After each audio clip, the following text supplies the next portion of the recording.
તો હાલો મિત્રો, આપણા વિડીયો જોતા તમામ ખેડૂત મિત્રોને રામ રામ। તો મિત્રો આજે આપણે કપાસમાં એરંડાનું વાવેતર કરવી છે। તો મિત્રો કઈ રીતના વાવેતર કરીએ છીએ, કેવો કપાસ છે અને કઈ રીતનું આપણે સાંતી બનાવ્યું છે તે તમામ વિડીયોની અંદર માહિતી આપું। તો વિડીયો પૂરો જોજો મિત્રો, અને કેવું કામ થાય છે તે પણ આપણે કમેન્ટ કરીને કહેજો। તો ચાલો મિત્રો તમને સાંતી બતાવું અને આપણે કપાસ પણ બતાવું કેવું કપાસ છે। આપણે વરસાદની અંદર કપાસ સેજે બગડી ગયો છે, એટલે આમાં આપણે એરંડાનું હવે વાવેતર કરવી છે, એટલે આપણા એરંડા પણ થાય અને કપાસ પણ થાય। તો ચાલો મિત્રો આપણે તમને સાંતી બતાવી કઈ રીતનું આપણે સાંતી બનાવ્યું છે। તો જુઓ મિત્રો, આ છે આપણું સ્વરાજ 724 મિની ટ્રેક્ટર, અને આનાથી આપણે વાવેતર કરવી છે।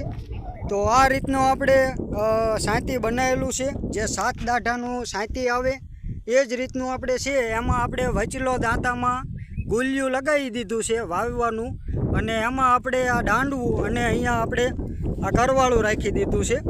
એટલે આ કરવાળામાંથી આપણે એરંડા નાખવાના। જો આમાં એરંડા આપણે છે, અને કયું બિયારણ વાવ્યું છે એ પણ મિત્રો તમને આપણે બતાવી દેવી। અને મિત્રો આમાં ખાસ એ છે કે જો આ ગુલિયું આપણે આગળ આવે અને આ પાછળ આપણે જે બંને દાંતા પાયે રાખ્યા છે, આટલી જ ખાલી જગ્યા રવા દીધી છે। એટલે આપણે આમાં જે ખડ હોય એ ન રહે, આગળ એટલું ગુલિયું કાપી નાખે અને અહીંયા આપણે આ દાંતા બે કાપી નાખે। પણ આમાં મિત્રો આપણે બહુ મોટું ખડ હોય તો આ રીતનું સાંતી ન હાલે, નાનો ઉગારો હોય એ કૂણું ખડ હોય એટલે હાલ્યું જાય, નકર આપણે આમાં ડાટા દેવાય।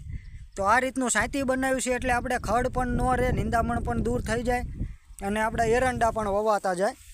તો બિયારણની મિત્રો વાત કરવી તો આપણે આ આવકાર 999નું વાવેતર કરવી છે। આપણે રિસર્ચ બિયારણ છે એટલે આનું વાવેતર કરવી છે। 4 નંબર બિયારણ આપણે આમાં ઘણા વર્ષથી એરંડા કરવી છે। તો જુઓ આવી રીતના આપણે આખું ભડદામાં ટ્રેક્ટર આપણું હાલ્યું જાય અને વાવેતર થતું જાય। આમાં વચ્ચે આપણે એરંડાનો સા કરવી છે। તો આમાં મિત્રો આપણે વચ્ચે ભડતે ટ્રેક્ટર હાંકીને વાવેતર કરવી એટલે ખાસ મોટો ફાયદો એ થાય કે આપણે આમાં વચ્ચોવચ્ચ કમ્પ્લેટ સા નીકળે, એટલે ગમે ત્યારે આપણે બીજી વાર ટ્રેક્ટર હાંકવું હોય ત્યારે કમ્પ્લેટ આપણું ટ્રેક્ટર હાલ્યું જાય।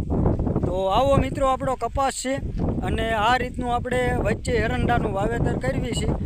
કપાસ હવે ફૂટીને હદ સારો થયો છે, પણ કપાસ આમ હવે પોટિયો થઈ ગયો છે।